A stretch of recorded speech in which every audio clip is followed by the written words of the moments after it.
All right, let's get right to it. Welcome, history students, to this high-yield explainer and review session for FUOHIS 210 World Economic Systems. I know that final exam is looming over you, so my goal today is to give you exactly what you need to absolutely crush it. I want you walking into that exam room not just as students cramming dates, but as actual scholars and future diplomats who truly get the structural scaffolding of global power. So, we're not just memorizing today, we're totally deconstructing your final exam. We're going to break down the core theories, the hardcore historical evidence, and those real-world outcomes that you absolutely have to master. Okay, here is our syllabus for the day. We're tackling 4 things. 1. Core economic systems. 2. Communalism and colonial disruption. 3. Trade theories and real-world clashes. And 4. The global monetary shock. Let's kick things off with Section 1, Core Economic Systems, taking us from capitalism all the way to the mixed model. Every economic system is basically just a society's way of answering the problem of scarcity, right? Deciding what to produce, how to produce it, and for whom. So, keeping that in mind, let's look at the first 2 crucial essay prompts pulled straight from your coursework.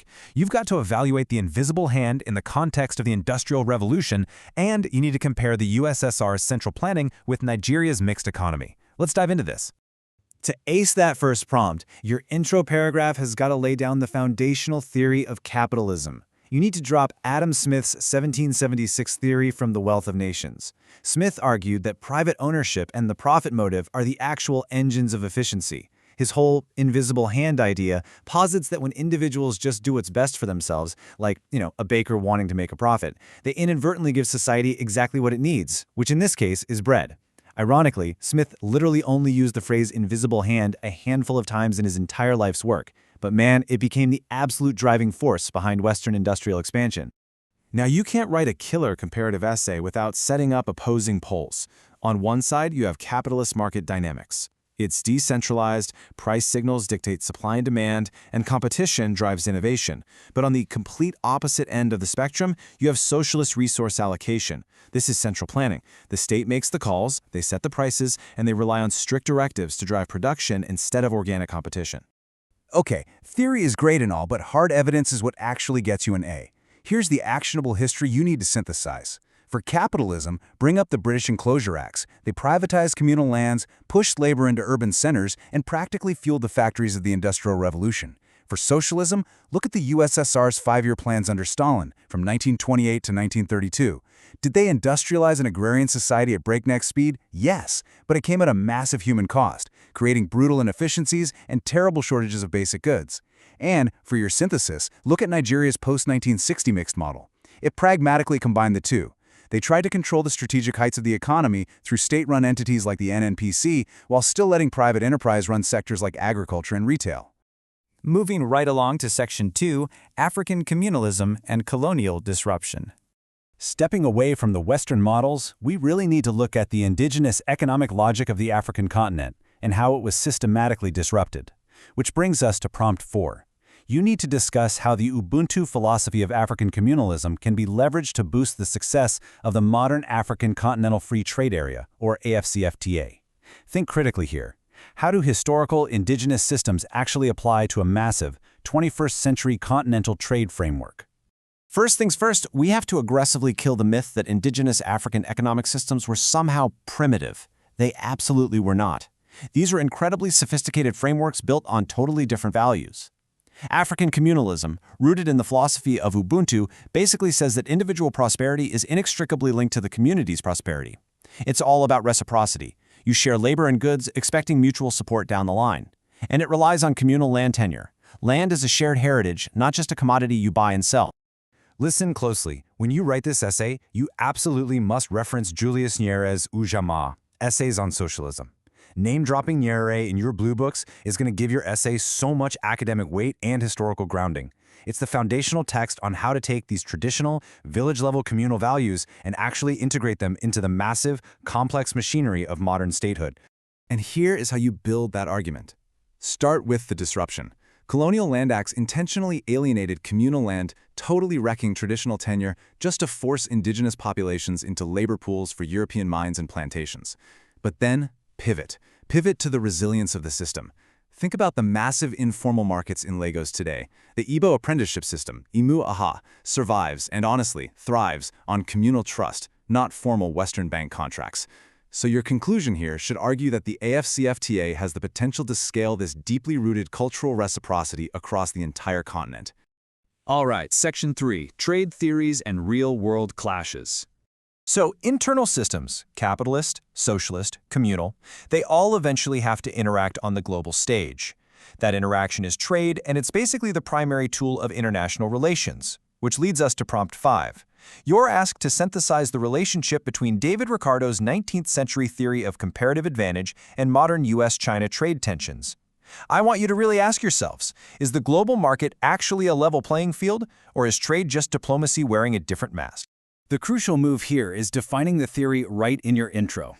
David Ricardo's 1817 theory of comparative advantage says that even if country A is better at making absolutely everything than country B, it still makes mathematical sense to specialize. You produce what you can make at a lower opportunity cost than others and trade for the rest.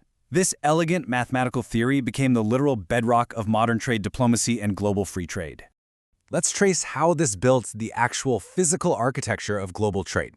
In 1944, the Bretton Woods Conference lays the post-war groundwork. Fast forward to 1947, nations signed GATT to aggressively slash tariffs based on Ricardo's logic. And finally, in 1995, the WTO is formed to actually enforce those rules and settle legal disputes. But here is the so what for your essay.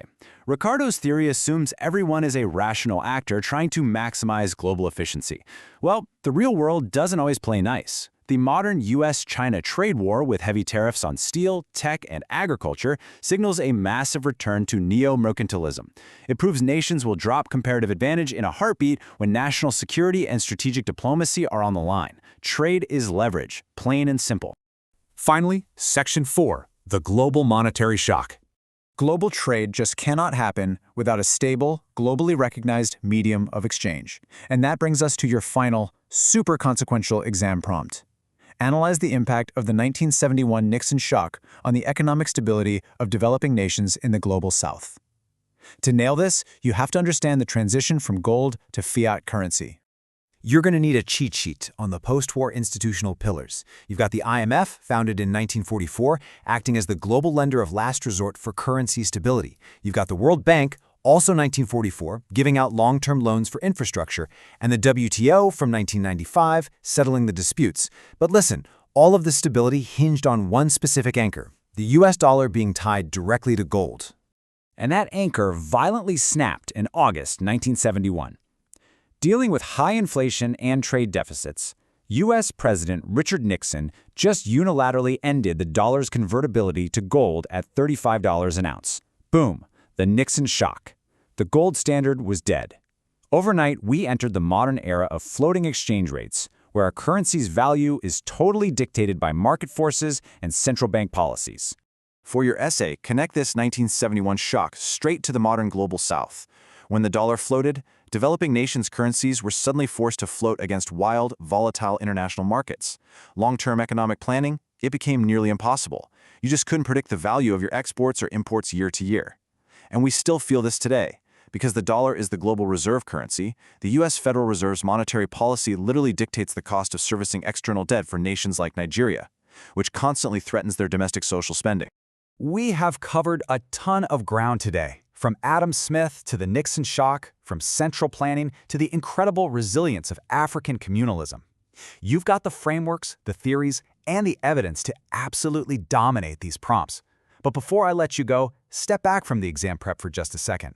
We've seen that the world economic system isn't some permanent, static machine. It's a living, breathing historical process shaped by human choices. So, as future diplomats, policymakers, and scholars, I leave you with this. When this current system inevitably shifts again, how will your generation design the next one? All right, good luck on the exam, everyone. Go study.